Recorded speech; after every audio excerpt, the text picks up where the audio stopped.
Projekti madhor për ndërtimin e portit të ri tregtar të integruar të Durrësit në Porto Romano ka pësuar një goditje të papritur, duke u mbyllur pa një fitues.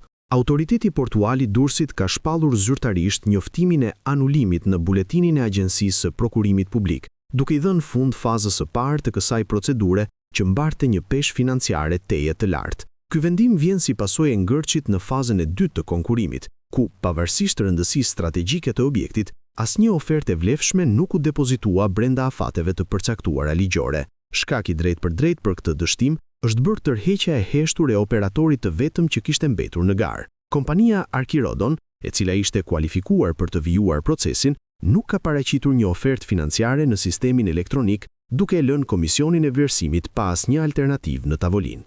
Sipas procesverbalit zyrtar, antarët e komisionit konstatuan se pas aksesimit të sistemit, nuk figuronte asnjë dokumentacion nga operatori ekonomik i kualifikuar, gjë që sipas ligjit për prokurimin publik çon automatikisht në anulimin e procedurës për shkak të mungesës së kërkesave të përshtatshme.